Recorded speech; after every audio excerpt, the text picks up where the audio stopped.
Hi, welcome to week 3. This is the final week in your first module, so well done on getting this far.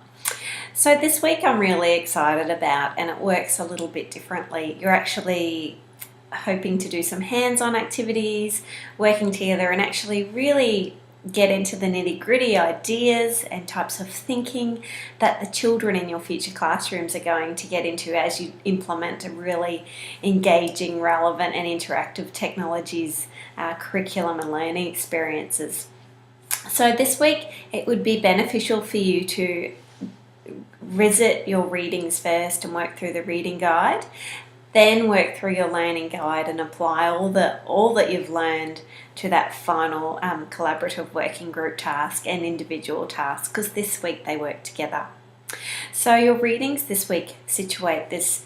Your FLIR text is this design thinking and these processes that go to when you're making a design brief, and that's what you're going to do as well. You're going to actually practice having or doing a design brief as part of your discussion board task this week. So as you're reading that text, really perhaps read the requirements of the discussion board task, your collaborate working group task, your own design brief. Read through the requirements and have that in your mind as you do your readings this week, especially that first one of your FLIR reading. The other readings are part of what we've been doing in this module, where you've been looking at the overarching policies and frameworks and professional standards. The readings and the learning guide this week also you go through a series of different types of knowledge and skills that you will need as a teacher, an effective early childhood teacher in the technologies classroom, and what implications that has. So considering what types of pedagogical knowledge you'll have. So what teaching strategies do you need? Also the content knowledge, so knowing what the curriculum is and also how to teach it. So it's that content and the curriculum coming together. And there's also the technical knowledge of what you'll need to do in your classroom in terms of running of the classroom. And now there's also another element of that, and that's technologies. So what kind of digital literacies or digital technologies are going to be in there in types of thinking and working involved. So it's really important that you're aware of what. Also within the readings and the learning guide this week, you're asked to think about some ethical issues and some current issues of technologies education in the early years and throughout all schooling really. So it's really important that you consider what is out there, what's happening, how do we keep our children safe, how do we keep them developing these critical understandings and critical knowledges of the world around them, and also thinking about the pervasive nature, as you will, of technologies and in their lives. Children, and as you'll meet in the next module as well, they're engaged, the majority of them are engaged with technology from a very young age. In fact, before they are born, they're having images of them used for medical and personal reasons. And it's really interesting that you consider ways that.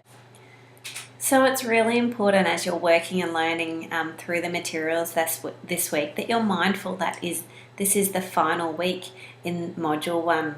So it's really about wrapping it up and all together, and that might mean going back and reviewing your previous notes and seeing how it all fits together.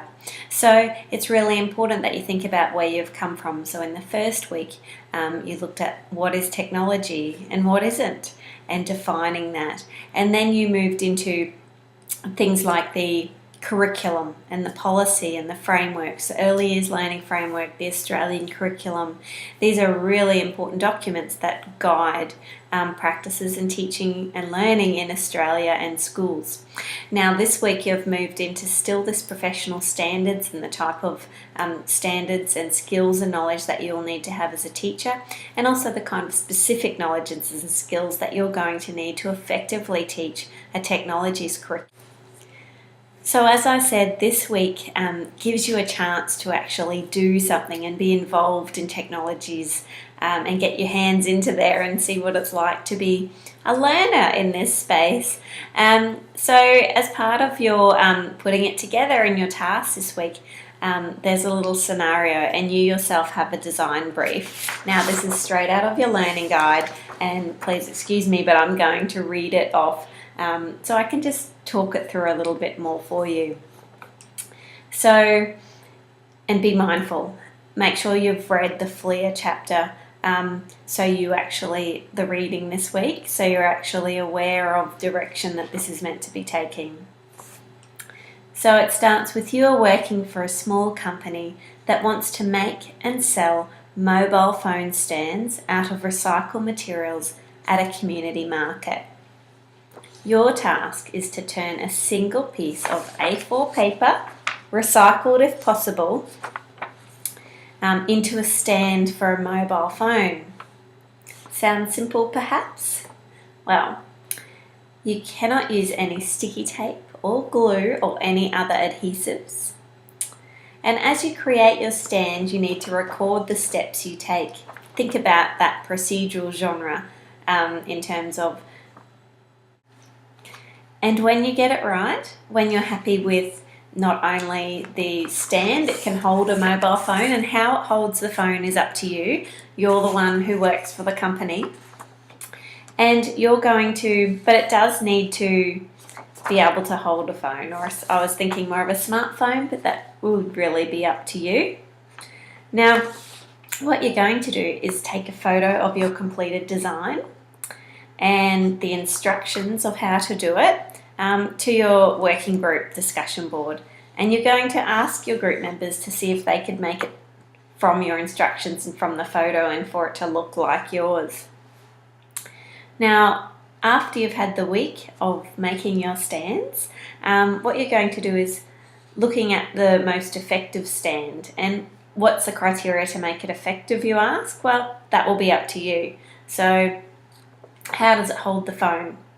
How does it, is it accessible? Can you plug the charger in using from the phone? Are there any additional comments?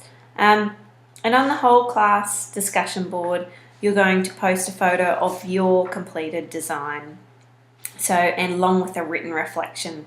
Now, it's really important that you kind of reflect while you're doing it, and you reflect after, because this is the type of activity that you could ask potentially a child in one of your future classrooms. So you really need to think about it. It's really challenging when you give. I'm sure if I just told you to, okay, off you go and write, or off you go and draw, without giving you a brief or some parameters or criteria, it's really hard. But unfortunately, it happens a lot in classrooms where teachers ask little children to young people to go and do something without actually thinking through the process. So what kind of processes are you going to put in place to support their learning? So you're going to write a little written reflection in terms of a PMI, which is positives, minuses, and interesting. And I've given you a little table to help you do that.